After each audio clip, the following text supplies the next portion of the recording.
guys, it's Megan. Welcome back to my library again today. And we're going to talk today about a book that I've discovered that I absolutely love so much that I could not wait to talk about it. I had to film a video right now because I just finished it today. I didn't even have time to gather my thoughts. I've honestly not had time to gather any thoughts about anything with the baby, but that's beside the point. So I've listened to this book on audio and it has like changed my world. And that's because I have finally got back into reading now because of this book. I was so just in a rut because I cannot tell you the last time I've read a 5-star book. It's been a long time. This is going to be a new favorite, and in fact, I bought the whole series. So let's get started and let's talk about A Darker Shade of Magic and why I definitely am recommending it to you. So the series is called The Shades of Magic Trilogy by V.E. Schwab. It is complete. I did buy all of them. I ordered them on Amazon because honestly they were way cheaper on Amazon than they were in the bookstore. In the bookstore they were like $51 for all 3 of them, and on Amazon they were like $30. So it's kind of hard to support bookstores. Well, and it was not like a local bookstore, it was like Barnes and Noble. But anyway, the second one is A Gathering of Shadows, and the third one is A Conjuring of Light. So the basic premise of this book is that there are 4 different versions of London. Now this hooked me enough right there that I wanted to read it. So we've got Grey London, which is our London. It's the London that has no magic. It's really dull. It's really boring. You know, it's our London basically. Then you have Red London, which is where the main character Kel is from. This is a London full of magic. Everyone knows about magic. Magic is thriving. Everyone's thriving. It's a great place to live. Then you have White London, which is very corrupt. It's a terrible place to live. It's very violent. Everybody wants magic. They fight over it. The 2 rulers are a brother and sister who are like pure evil basically. Then there was a Star Wars video one time where it said pure dag nasty evil. If you remember that video from a long time ago, it was like a Star Wars parody from like the early 2000s when YouTube first started, I think it was. But anyway, they're pure dag nasty evil, that's for sure. I'm gonna start using that all the time. So there's also another London that we don't know anything about really called Black London. Black London is gone. It fell a long time ago, and it's a London where magic overtook everything. Everybody had magic apparently. Instead of White London where hardly anybody has it and everybody wants it, Black London, like everybody had magic. It was too powerful. Magic got out of control. It was chaotic, and apparently Black London kind of destroyed itself because of that. So to keep the bad magic from that area of that London to spreading to the other Londons, they blocked off all the doors, which I hope is not too much of a spoiler to tell you. And then, because there are doors, like some certain people, very few people, these specific people called Antari, who our main character, of course, is one of them. They can open doors to other Londons. And in these other worlds, every part of the world is different except for the Londons. And it's called London in every single world, which is interesting. So that's the main premise. There's also a character named Delilah Bard who goes by Lila. She wants to be a pirate. She's young, but she's like really feisty, and she has a lot of personality, a lot of character. She's really cool. Honestly, I didn't like her as well as I thought I would, but she's still really neat. And she, of course, winds up meeting Kel and having an adventure with him. And there's some dark magic involved, obviously, because it's called A Darker Shade of Magic.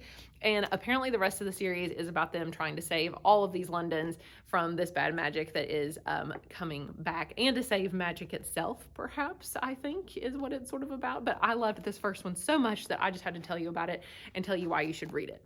So as far as rating it goes, if I use my CAWPILE rating system, it's not mine, but G from Book Roast is the one that created it. But I have a video where I'll link it again down below where I explain the rating system that I am using. So as the C stands for characters in CAWPILE, and characters were probably the least exciting part of this. They were just sort of there. I'm not super attached to any of them. They were all necessary, of course, to the plot, but to me, the plot was more important than the characters. I still very much enjoyed them, but honestly, Kel, the main character, doesn't have any wonderful qualities that really like stand out to me. I do think it could have even used like some sort of humorous character, almost like a Jack Sparrow type figure that was kind of missing from it, but that's okay. I still enjoyed it regardless. The A in CAWPILE stands for atmosphere. Loved the atmosphere. I don't know what it was about it. It was just the magic, the idea of these 4 different Londons. Honestly, I could not wait for them. I just wanted them to go to Black London. Like, that's all I want. That's why I'm going to keep reading this series, because just hearing about like how it might be destroyed, nobody knows what it looks like because it's been sealed off. Like, is it destroyed? Is there still anybody there? I don't know. Is it really going to be terrible, or maybe it's actually just wonderful? Who knows? Or maybe it's ruled by black magic. I don't know. But I really, really wanted to get to Black London. And it was about the atmospheres of each London, I think, that intrigued me. And since we knew about the three, and I liked how each one had a different atmosphere, your boring London, your wonderful, magical London, your, terrible, violent, awful London, and then the London that we don't even know anything about yet because they haven't been there. So I would definitely want to see what it's about, but that's why I think the atmosphere really stands out. Then the W stands for writing. Beautiful storytelling. It's true storytelling at its finest in this book. The way everything's woven together, it reminds me of watching a show where you're like kind of on the edge of your seat the whole time and you're like, wow, this storytelling's amazing, like Breaking Bad or Game of Thrones when it was good. George R.R. Martin, that kind of, not that it's like that style or anything or that tone, but just the storytelling itself is so, so good. There's very little description in this book, I will say that. It's all plot, and it happens very, very fast. As you can see, it's short, and a whole lot happens in a very short amount of time, and yet it does not feel rushed at all. In fact, it is perfect, and she is a true master storyteller, that's for sure. So I loved the writing because of that.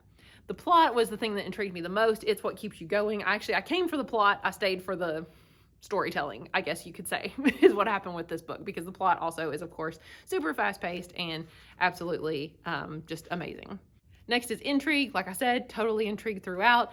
This book, keeps you wanting to read more. I can't wait to read the next two. I'm so glad it's a series because this world is amazing. The intrigue about wanting to know what's going to happen, if we're going to get to see Black London or not, is the thing, honestly, that kept me going, and it's why I'm still going, more so than the characters or anything like that. Okay, next in CAWPILE is logic.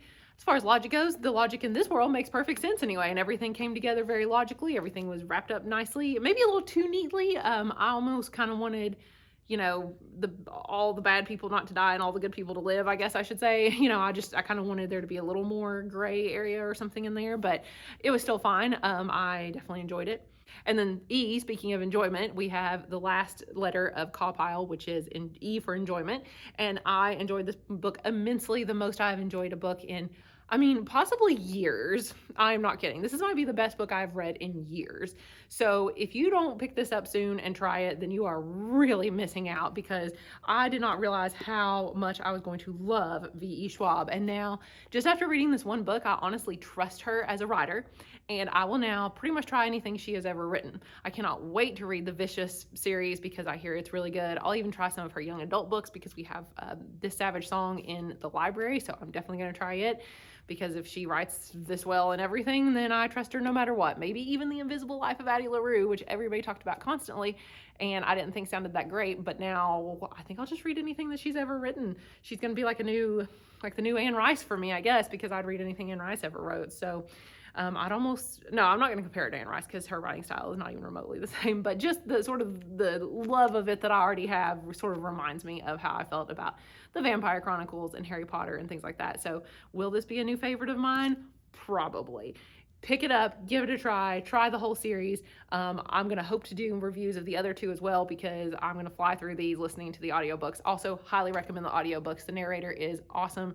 I don't know that I would have liked it as well if I hadn't have listened to the audiobooks, because he reads very slowly. Read it at normal speed. Don't speed it up. It's very just so fun and easy to listen to, and he's got this accent, and this old man, and he just sounds, he's perfect for this. I see why they picked him to be the audiobook narrator. So, all right. Thank you so much for watching, guys. Check this book out, please. It's so good. I'm going to try to get my husband to read it too. And I will see you again soon. Bye.